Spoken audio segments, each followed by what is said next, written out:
जब तक मनमुखी वृत्ति रहती है तब तक देहाभिमान रहता है, उन शुभ क्रियाओं का फल मिलता है।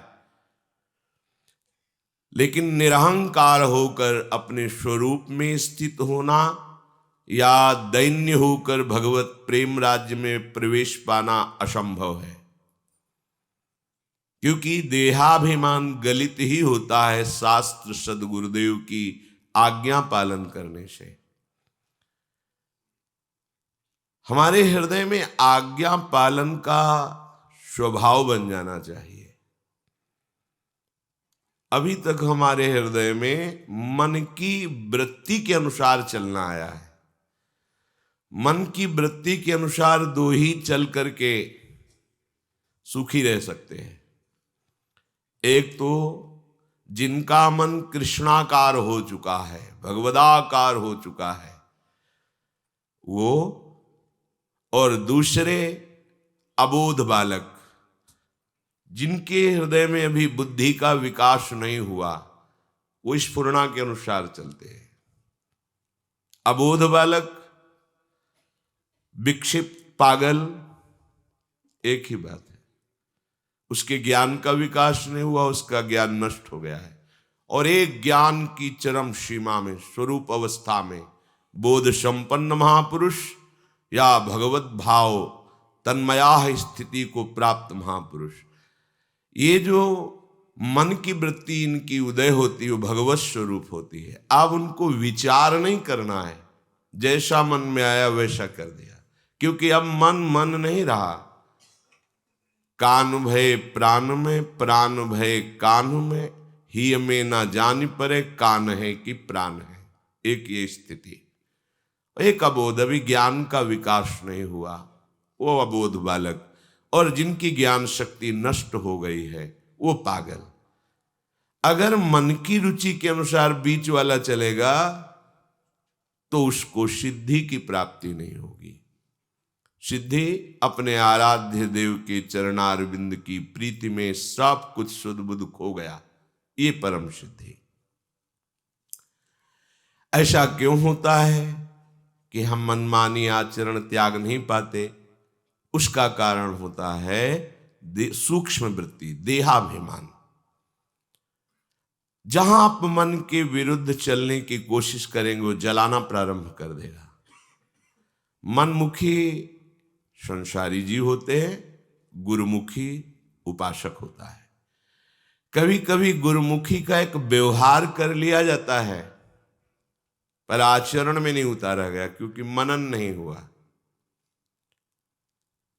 अगर हम गुरु के अनुसार चलेंगे तो दिखाई भले दे सकता है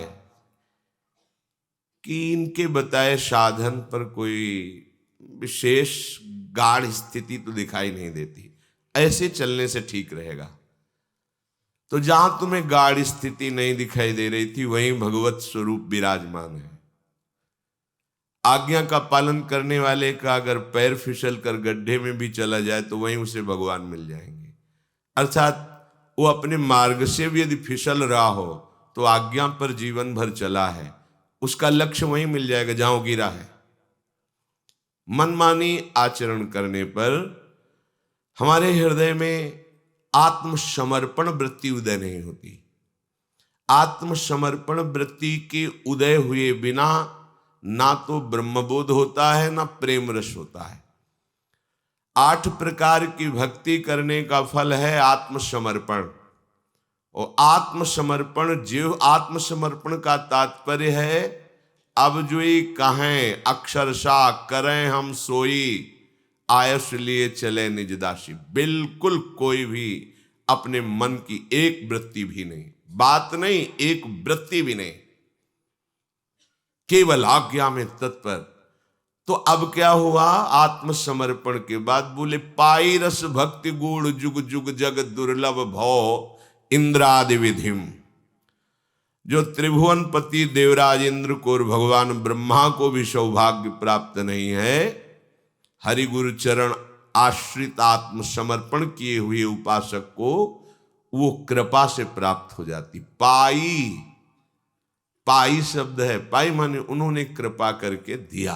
पाई रस भक्ति गूढ़ जुग जुग जग, दुर्लभ भव इंद्रादि विधिम, आगम अरु निगम पुराण अगोचर, सहज माधुरी रूप निधिम, अनभय आनंद कंद निज संपत्ति, गुप्त सुरीति प्रगट करनम।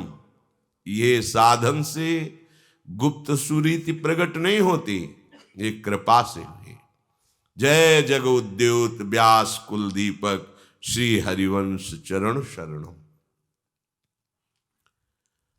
उपासक लाख समझाने पर भी अपने मन की वृत्ति को नहीं मोड़ पाता। सबसे बड़ी दुर्लभता भगवत प्राप्ति की यही है।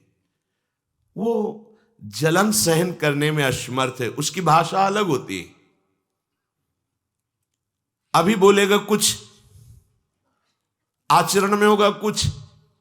ये मनमुखी साधक की पहचान है। हां, आज से आप जो कहेंगे वैसा ही मैं करूंगा, ऐसी दिनचर्या कर लूंगा, ऐसा कर लूंगा, ऐसा कर लूंगा। फिर उसके आचरण की जांच करो, बिल्कुल उसके विरुद्ध मिलेगा, क्योंकि मनमुखी है। वो गुरुमुख मार्ग पर चल ही नहीं सकता, क्योंकि अहंकार और मन दोनों मिलकर के उसको लगता है मैं बहुत भागवतिक हूं, मिटिया मेट करता रहता है। भगवत कृपा से यदि कभी ये बात समझ में आ जाए कि किसी क्रियाओं से भगवत प्राप्ति नहीं, मोक्ष मूलम गुरु कृपा, उसका तात्पर्य अहंकार रहित होकर आत्मसमर्पण। आत्मसमर्पण के बिना ना तो ब्रह्मबोध होता है, ना भगवत प्रेम होता है। तो साधक इसमें फिसलता रहता है। श्री भगवान कह रहे हैं, इच्छा द्वेष समुत्थेन द्वंद्व मोहेन भारत, सर्वभूतानि सम्मोहम सर्गे यान्ति परन्तप। उपासक अपने को शरणागत मानता है, कहता भी है मैं शरणागत हूं, दूसरे को शरणागति का उपदेश भी कर सकता है, पर स्वयं आचरण में नहीं उतारता। यहां बात आचरण में उतारने से बनेगी। शरणागत का स्वरूप जानते हो कैसा होता है? अजात पक्षायु मातरम खगा। छोटा सा बच्चा जो पक्षी का घोंसले में बैठा हुआ, भी पंख नहीं निकले, केवल मां की बाट जोहता रहता है, जीवन उसका मां के अधीन है। ऐसे ही समर्पित जीवन केवल हरि गुरु के आश्रित है। वही हमारे योगक्षेम का वाहन करेंगे। अन्य कहीं भी किंचन मात्र कोई संबंध, कोई आश्रय, कोई भरोसा नहीं। नापिए इस थर्मामीटर में अपने हृदय को, आप कैसे शरणागत हैं। बातें बनाना शरणागति थोड़ी होती, आत्मसमर्पण शरणागति होती है। ये क्यों नहीं हो पाता? इच्छा, राग, क्रियाओं पर राग, अपने अस्तित्व को बनाए रखने का राग। ये मार्ग अस्तित्व मिटाने का है। मरो रे जोगी मरो, मरनो है तिमिठो, ऐसे मर के देखो जैसे गोरख मर दीठो, गोरखनाथ जी कहते हैं। ये हरि मार्ग है। नारायण अति कठिन है हरि मिलन की बाट, या में पग पीछे धरे प्रथम शीश दे काटना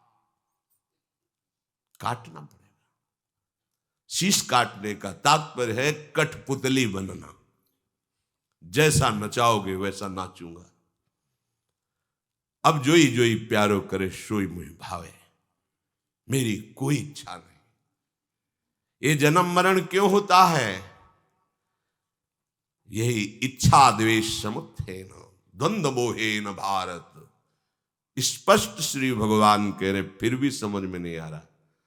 मुक्त होने के मार्ग में चले हैं, अध्यात्म मार्ग के पथिक कहलाते हैं, पर हम ये समझ नहीं पा रहे कि भगवान क्या कह रहे हैं। इसलिए एकाग्रता पूर्वक महत्व बुद्धि रखकर मनन करो और अपने जीवन में आचरण में उतारो। ये इच्छा तब तक बनी रहेगी जब तक देहाभिमान है। इच्छा ही जन्म मृत्यु का कारण है, इच्छा ही सारे बंधनों की जड़ है। ये संसार के मार्ग में चलने वाले इच्छा से ही जीवित रहते हैं, इच्छाओं के पोषण में ही वो सुखी दुखी होते हैं, और इच्छाएं ही अगले जन्म का कारण बन जाती हैं। पर उपासक तो इनको मिटाने के लिए चला है, इनके बढ़ाने के लिए नहीं, इनको जड़ से मिटाने के लिए चला है। पर ये समझ ही नहीं पाता कि हमारी उपासना का मार्ग क्या है। इच्छा रहित हो जाना, कोई इच्छा नहीं है। जब हम प्रियालाल के चरणों के आश्रित हो गए तो परमार्थ व्यवहार बनो कि ना बनो, ये परमार्थ भी बने कि ना बने, हमें इसकी कोई परवाह नहीं। आठों पहर अपने लाडली लाल के दासत्व में जीवन को अर्पित कर दिया है। स्वर्ग नर्क अपवर्ग आस नहीं त्रास है, नहीं है इच्छा हमें, न स्वर्ग की न मोक्ष की और न भय है नर्क का। बस अंजन की भांति युगल सरकार हमारे नेत्रों में छाए रहे। ये प्रेमियों का मार्ग है, ये विशुद्ध भगवत मार्ग है। उपासक सबसे बड़ी भूल कर बैठता है जब इस मार्ग पर चलना सौभाग्य से संभव हुआ तो दो विभाग कर देता है। द्वंद्व मोहेन भारत, मोहित होकर, एक शुभ एक अशुभ, एक अच्छा एक बुरा, एक संसार एक भगवान, एक भजन एक क्रिया, दो विभाग कर देता है। ये बात गहराई से उसके हृदय में बैठी हुई है कि साधना करना, भजन करना, जप करना ये एक अलग विभाग है, और सांसारिक व्यवहारिक क्रियाएं करना एक अलग विभाग है। जो दो विभाग रखकर साधक चलता है वो द्वंद्वों से मोहित होकर परास्त हो जाता है। ध्यान से सुनना,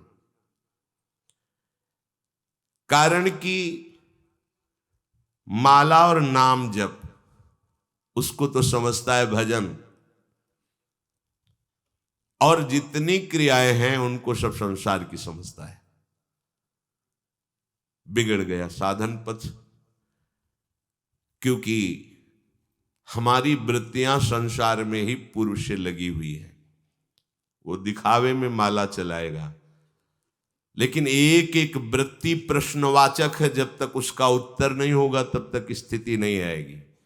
एक ही प्रश्न है इस जगत में, ये संपूर्ण द्वंद्वों से युक्त जगत एकमात्र भगवान है, ये उत्तर तुम्हें देना है। भगवान के सिवा कुछ नहीं है। जब तक हर एक वृत्ति का उत्तर आप ये नहीं दे दोगे तब तक आपकी माला से चलाने से ये इच्छा और द्वेष और द्वंद्वों का सम्मोह ये नहीं छूटने वाला। माला भी चलाते हैं और राग द्वेष भी करते हैं। श्रम जनित शारीरिक क्रियाओं से तो बचते हैं, लेकिन असाधन जनित क्रियाएं खूब आराम से हो रही। ये बड़ा सूक्ष्म विषय है। बैठे बैठे परदोष दर्शन, परदोष कथन, सबके प्रति कहीं न कहीं गुण दोष की भावना, राग द्वेष की भावना बाहर निकले तो हमारी नाक में गुस्सा रखा हुआ है। सबको हे दृष्टि से देखना, क्या साधना हो रही, क्या भजन हो रहा है। एक क्रिया मात्र ही तो भजन की हो रही। काम क्रोधादि की वृत्तियां उसकी बढ़ ही जाती हैं, वो जांच नहीं पाता है। एक एक वृत्ति उसकी उसके द्वंद्व मोह में फंसा रही, वो जांच नहीं पा रहा है। यही राग द्वेष में परिणित होकर के उसके भजन की वृत्ति को ढक करके पुनः विषय मार्ग में ले जा। कब तक सहोगे? निज सुख बिन मन होई कि थीरा, गिरना पड़ेगा। ये कामादि दोष आपको आकर्षित करके नष्ट कर देंगे। ऐसा नहीं कि उनको अनुभव नहीं होता, होता है, पर विवेक सही होने ना होने के कारण वो निर्णय नहीं कर पाते। कर्मठ कठिन सशल्य नित सोचत शीस धुनंत, श्री हरिवंश जो उद्धरी सोई रस रीत सुनंत।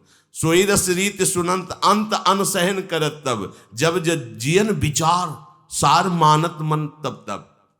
छिन छिन लोलुप चित्त समुझ छाड़त ताते सठ, करत न संत समाज जिते अभिमानी कर्मठ। ये क्रिया प्रधान लोग जब थक जाते हैं तब फिर सोचते हैं कि कहीं गलती है हमसे। चलो संत सभा में बैठकर उस गलती को ढूंढते हैं। जब विचार करके देखते हैं तो लगता है कि हाँ ये बात सही है, मैं यहां गलत हूं। पर फिर क्रिया प्रधान वृत्ति होने के कारण, अहम वृत्ति जोर कसने के कारण, मनोनुकूल चलने के कारण फिर वो अनसहन करने लगते हैं, दूरी बनाने लगते हैं। क्यों ऐसा नहीं कर पाते? क्योंकि उनका आत्मसमर्पण नहीं है। क्रिया प्रधान, कर्मठ कठिन सशल्य नित सोचत शीस धुनंत, श्री हरिवंश जो उद्धरी सोई रस रीत सुनंत। सोई रस रीत सुनंत अंत अनसहन करत तब, जब जब जियन विचार तो सार मानत मनवन तब। पर छिन छिन लोलुप चित्त समुझ छाणत ताते सठ, करत न संत समाज जिते अभिमानी कर्मठ। क्रिया प्रधान मनमुखी आचरण और अभिमानी, ये दोनों एक ही बात है। अंतर से ये दो शब्द कहने को लग रहे हैं, लेकिन अंतर में देहाभिमान से ही मनमुखता की पुष्टता होती है। उपासक को चाहिए कि इस भावना का त्याग कर दे। बहुत बड़ा दोष है भगवत प्राप्ति में, भारी अनर्थ आगे चलकर पैदा हो जाएगा। पर वो अनर्थ को अनर्थ समझे तब ना हो, तो अनर्थ को ही अर्थ समझता है, अनर्थ को ही सुख समझता है। ये माया की ऐसी आसक्तिमयी वृत्ति है कि जो जहां है वही सुख समझता है। अगर नाली के कीड़े को अमृत के कुंड में डालने के लिए ले जाओ तो वो बुरा मानेगा कि आदमी बहुत बुरा है, मुझे मेरे सुख से हटाकर पता नहीं कहां ले जा रहा है। ऐसी ही कुछ दशा हमारी है। जब शास्त्र और संतों के वचन हमें सतमार्ग में प्रशस्त करना चाहते हैं तो हमारा मन बुरा मानता है। हम जैसे चल रहे हैं वैसे हम जहां हैं बड़े सुखी। कैसे वो परम आनंद की तरफ बढ़े? क्योंकि जिस भोगानंद में, जिस क्रिया आनंद में हो, वहां से असंतुष्ट हो तभी आगे बढ़ सकते हो। असंतुष्ट हो, अपने भजन से असंतुष्ट हो। जितना भजन हो रहा है उतना नहीं, और आगे और आगे। भोगों में संतोष और साधन मार्ग में असंतोष, हर समय एक खिन्नता बनी रहे, तभी वो महाप्रेम रस को प्राप्त होता है। यहां जरा सा स्वप्न में कुछ आ गया, हल्ला मचाते घूमते हैं, हमें स्वप्न मिला। हाँ, कल एक उपासक कह रहा था कि कुछ समय से हम नाम जप करते तो हमारी दांती बंद जाती है और क्या क्या लक्षण लिखे। हमने कहा डॉक्टर से मिलो और दवाई लो, ये कोई भागवती की स्थिति नहीं है। हमने लोग बच्चापन से इसी मार्ग में लगे और पूरे गुरु कृपा से ईमानदारी से लगे, पूरा जीवन इसी में, कभी दांती नहीं बंधी है। सात्विक विकार प्रेम के जब आते हैं तब कुछ लक्षण वैसे होते हैं जो दिव्य होते हैं, वो पार्थिव। तुम्हारी दांती बंदी, तुम्हें होश है तभी तो तुम वर्णन कर रहे हो ना। क्या कहाँ हो? बंद करो ये सब नाटकबाजी, सच्चे मार्ग के पथिक बनो। जरा सा कुछ, अरे शरीर में कुछ ऐसे पदार्थ है जिनकी कमी हो गई तो तुम्हारे दांत बंध जाता है, तुम्हारा शरीर कांप जाता है, तो उससे भागवती की स्थिति समझते हो। एक स्थिति होती जब प्रेम का विकार आता है, शरीर कंपायमान हो जाता है, प्रश्वेद पसीना पसीना छा जाता है, विवरण रंग बदल जाता है, अश्रुओं की धारा बहने लगती है, आनंद में लबालब डूबने लगता है। वहां प्रश्नवाचक चिन्ह थोड़े खड़ा होता है। अनुभूति के मार्ग में चलने के लिए बहुत, अभी विषय त्यागे नहीं, देह भाव छूटा नहीं, मान सम्मान की प्रियता गई नहीं और प्रेम के विकार आ गए। बहुत सावधानी की जरूरत है। मनी राम पता नहीं कब सिद्ध बन जाए और पता नहीं कब विषयी बना के कहां ढकेल दें। इसीलिए गुरुमुख की आवश्यकता है, डॉक्टर की आवश्यकता है, परीक्षण होता रहे। पर ये इतनी कड़वी दवा है कि वही सह सकता है जो साधक है। सचिव वैद्य गुरु तीन जो प्रिय बोले भयास, राज धर्म तन तीन कर होई बेगही नाश। यदि गुरुदेव शिष्य के अनुकूल बोले, शिष्य के मनोनुकूल बोले तो शिष्य का नाश हो जाएगा। वैद्य मरीज के अनुकूल चले तो मरीज का नाश हो जाएगा। मंत्री राजा के अनुकूल बोले ठकुर सुहाती तो उस राज्य का पतन हो जाएगा। मंत्री को ठीक मंत्रणा देनी चाहिए, गुरु को ठीक उपदेश देना चाहिए। वो अनुकूल है प्रतिकूल तू देख। तस्मात् शास्त्रम प्रमाणम, अनुभूति और शास्त्र प्रमाण से युक्त वचन। मनमानी आचरण बिल्कुल त्याज्य है परमार्थ में। एक कदम भी चलो तस्मात् शास्त्रम प्रमाणम, शास्त्र प्रमाण। ये मत सोचो कि हमारा ये भागवतिक कार्य है, नहीं, उसमें अहंकार रूपी जहर मिला है, वो ठीक अमृतत्व को नहीं प्रदान करेगा। श्री भगवान कह रहे हैं राग द्वेष चित्त में रखते हुए हम जो भी साधना करेंगे वो जगत की प्राप्ति कराने वाली होगी। ये राग द्वेष ही जन्म मरण का हेतु है। इच्छा द्वेष समुत्थेन द्वंद्व मोहेन भारत सर्वभूतानि सम्मोहम। एक दो नहीं, सर्वभूतानि सम्मोहम सर्गे यान्ति परांतप। यही जन्म मरण को सबको जबरदस्ती करा रहा है। कौन? इच्छा माने राग और उसका परिणाम प्रतिकूल होने पर द्वेष। यही सर्वभूतानि सम्मोहम। अब हमें द्वंद्व नहीं रखना है, हमें निर्द्वंद उपासक बनना है। जिसको साधना में भगवत प्राप्ति में बहुत शीघ्र ऊंचाई पर चढ़ना हो, उसे चाहिए कि चाहे सांसारिक कार्य श्रमयुक्त हो, चाहे भागवतिक कार्य श्रम रहित हो। क्रियाओं में भेद हो सकता है, तुम्हारे भाव में भेद नहीं होना चाहिए। दोनों क्रियाएं परमार्थिक और व्यवहारिक मेरे आराध्य देव की प्रसन्नता के लिए, किंचन मात्र फर्क नहीं होना चाहिए। चाहे हमको नाली साफ करनी हो या श्री जी के श्रीअंग में इत्र लगाना हो, दोनों सेवाओं में बराबर भाव होना चाहिए। अगर उसमें भेद है, ये तो आप सेवा जरूर कर रहे हो, लेकिन आप अनुकूलता का पोषण कर रहे हो। आप अपने मनोनुकूल बात कर रहे हो, आपकी राग वृत्ति का पोषण हो रहा है। उधर घृणा वृत्ति है, द्वेष वृत्ति है, त्याज्य वृत्ति है। नहीं, कोई भी सांसारिक कार्य कर रहे हो उसमें तुम्हारा भागवतिक भाव होना चाहिए।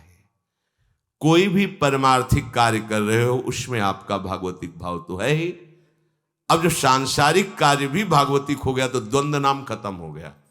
संसार का जो विषय भोगने वाला हरि विमुख है, यदि वो सांसारिक कार्य करेगा तो संसार का भाव तो रहेगा ही, पर परमार्थिक कार्य करेगा तो भी संसार का भाव उसमें रहेगा।